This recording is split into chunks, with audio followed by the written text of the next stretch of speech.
Dr. William Birkin reached for the one thing more dangerous than death, the G-virus. With a trembling hand, he plunged the syringe into his neck. His veins lit up like fire. Bones snapped. Flesh tore. He didn't just survive. He evolved into something monstrous, something that couldn't be reasoned with or killed. And while the last 4 survivors, Claire, Chris, Jill, and Leon, raced through Umbrella's collapsing tunnels on a runaway train, they thought the nightmare was over. They were wrong. From the rear of the train came a deafening roar. Steel twisted. Screams echoed. Birkin was back, no longer a man but a creature born of vengeance, rage, and science gone wrong. Muscle-bound, deformed, unstoppable. He smashed through the cars with one goal: kill them all. Bullets meant nothing. Fire couldn't stop him. And time was running out. Until Leon S. Kennedy, the rookie with everything to prove, stepped up with a rocket launcher, aimed straight at the heart of the beast. One shot. One explosion. One final chance at survival. This isn't just a story about zombies. It's about what happens when power, science, and arrogance go unchecked. This is Resident Evil. Welcome to Raccoon City. Let's dive into it. It's night in Raccoon City, and the once bustling streets are nearly lifeless. Claire Redfield sits quietly in the passenger seat of a large truck, riding with a friendly but crude driver. He tries to spark conversation, casually talking about his dog, but Claire barely engages. The radio announces strange news. The Umbrella Corporation has evacuated the city, and something about this feels wrong. Claire stares out into the darkness, uncomfortable. Suddenly, a woman appears in the road. The trucker doesn't see her until it's too late.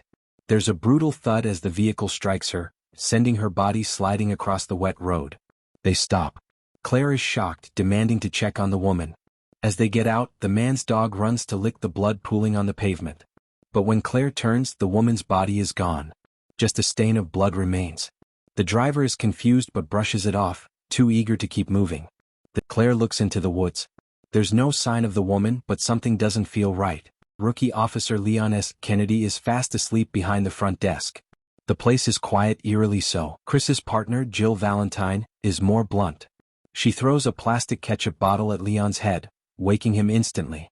The group shares a tense but familiar camaraderie, made more awkward by Leon's cluelessness and Chris's irritated silence. Albert Weskier sits nearby, silently observing. Jill flirts casually with Weskier, teasing him about a pager message. Everything seems normal, but only on the surface. Elsewhere, Claire finally arrives at her destination, her brother Chris's home. She sneaks in and wakes him. He's stunned to see her, annoyed more than pleased. Claire tries to explain what she saw, but Chris brushes it off. He insists she's being paranoid again. Claire pushes harder, telling him about Umbrella, about the secret she's uncovered. Chris doesn't believe her. He still trusts the people who raised him, especially the scientist William Birkin, who took him in as a child. But Claire knows better. She reveals that she got a message from a man named Ben Bertolucci, claiming Umbrella is hiding something. She shows Chris the videotape, and on the screen, Ben frantically claims that Umbrella poisoned the city. Claire urges her brother to listen, but Chris, still loyal, storms off. At the Spencer mansion, nestled deep within the woods, an Umbrella security team arrives to investigate a communication failure. One by one, lights in the mansion flicker out. It's quiet. Too quiet. Back in the city, things start to deteriorate fast.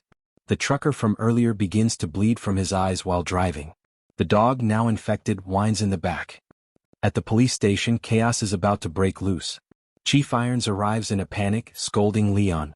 The chief seems nervous, like he knows more than he's letting on. He demands his car keys and shouts orders without explaining anything.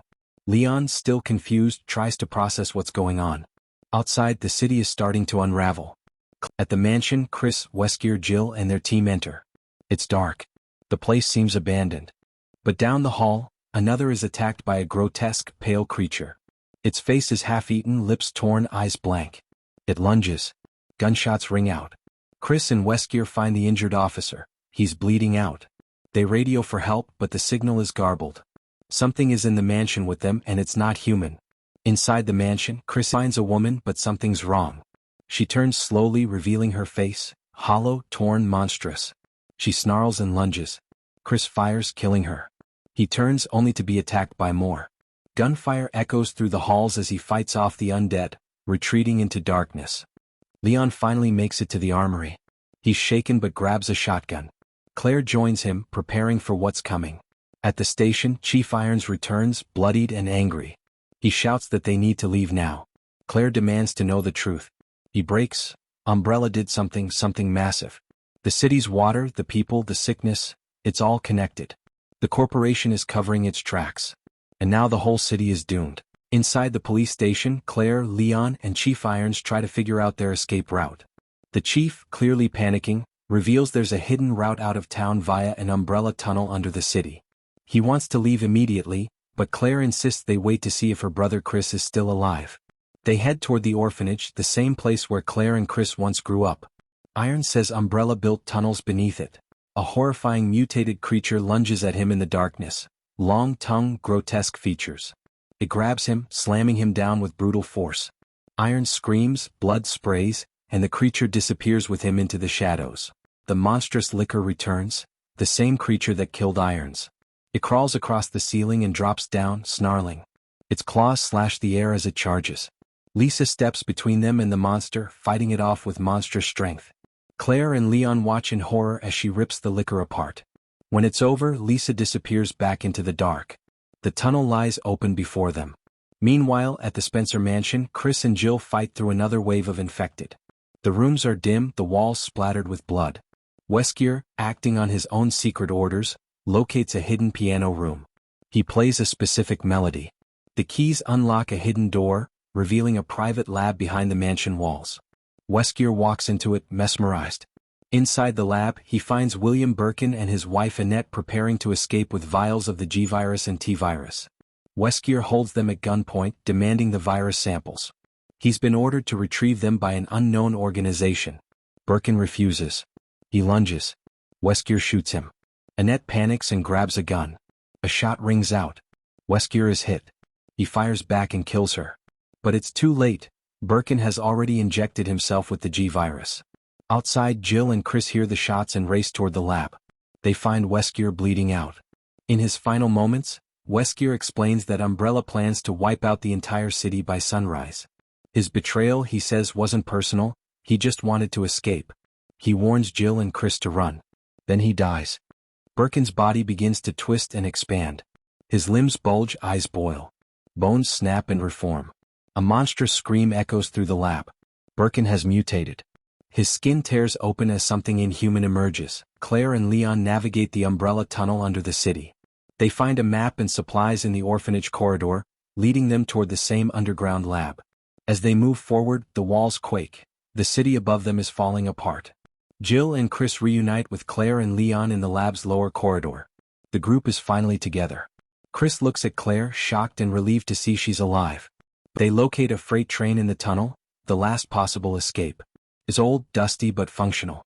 Claire and Leon begin powering it up. From the rear of the train came a deafening roar. Steel twisted. Screams echoed.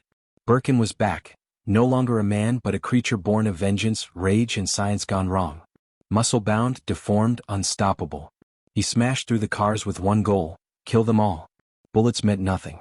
Fire couldn't stop him. And time was running out. Until Leon S. Kennedy, the rookie with everything to prove, stepped up with a rocket launcher, aimed straight at the heart of the beast. One shot. One explosion. The explosion rips through the final car, engulfing the creature in fire. Metal peels away. Birkin is gone. The train steadies.